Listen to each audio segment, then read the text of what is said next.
June 24, 1944, Flight Lieutenant David Hornell guides his silver Catalina over the freezing Norwegian Sea. He scans the horizon for any hidden German U-boats, maintaining a steady course through the thick, desolate cloud layers. Hornell's keen eyes detect a suspicious vessel floating on the waves.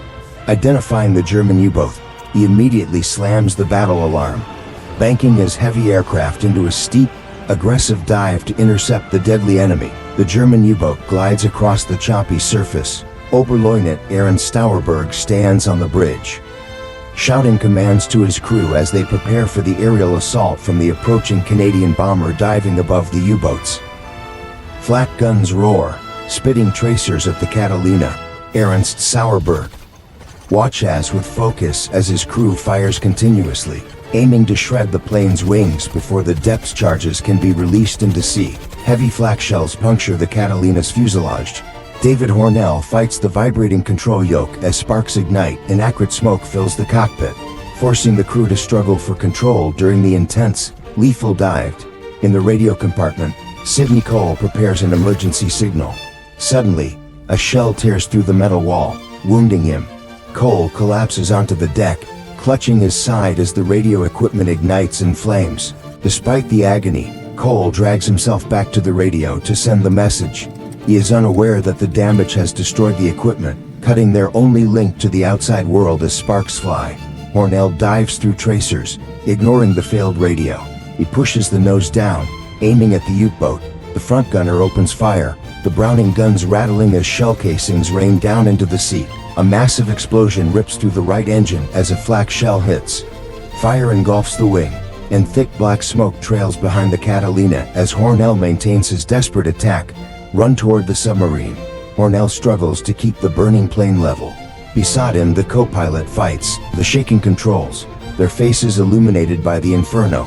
They're determined to finish the mission, refusing to pull away from target. At the precise moment, Hornell releases the depth charges.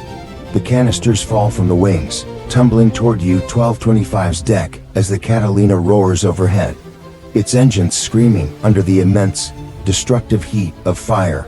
The depth charges detonate against U-1225. Massive waterspouts erupt, shaking the submarine. Aaron Stauerberg and his crew are thrown across the deck as the vessel takes on water, beginning its final descent into ocean. With the engine failing, Hornell prepares for a crash landing.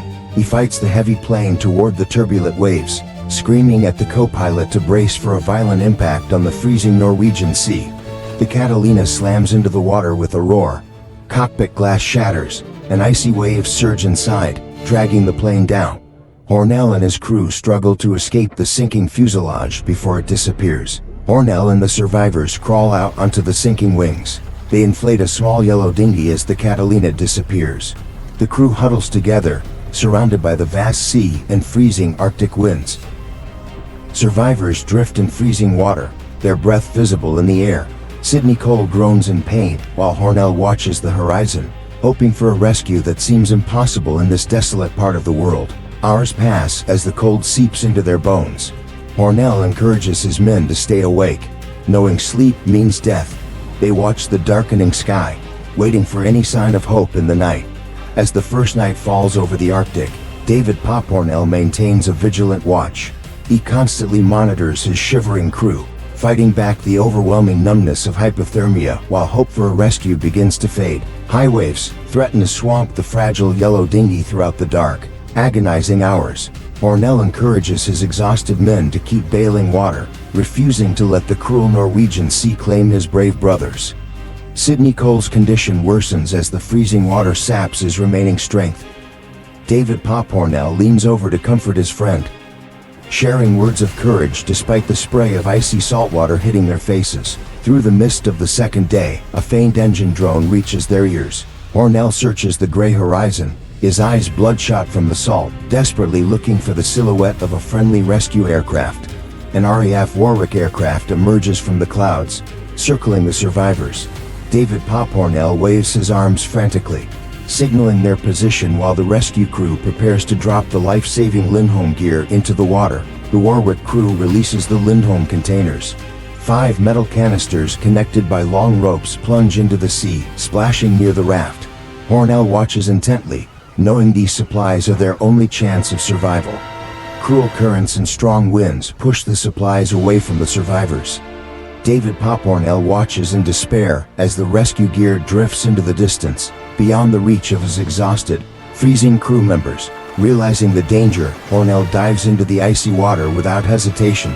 He swims toward the drifting containers, fighting against the numbing cold to secure the gear that will keep his men alive for another day.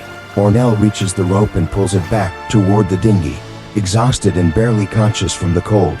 He is hauled back aboard by Bernard Kirk and Graham Campbell, his body shaking from extreme exposure. A second aircraft remains overhead, guiding the rescue ship HMS Barents through the storm.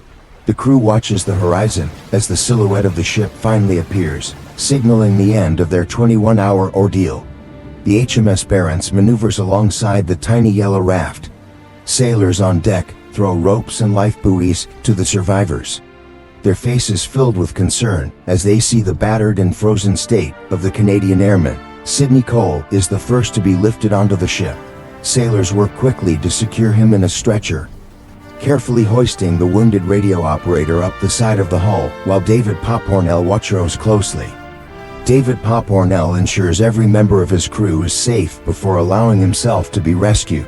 His strength finally fails as he is pulled onto the deck, his heart stopping shortly after reaching the safety of ship. The surviving crew members gather in the medical bay, mourning the loss of their heroic captain. David Hornell and Sidney Cole are remembered for their bravery, having given everything to ensure the mission's success and survival. For his extraordinary heroism and leadership, David Hornell is posthumously awarded the Victoria Cross. His sacrifice becomes a symbol of courage for the Royal Canadian Air Force, inspiring generations of pilots to follow in his footsteps.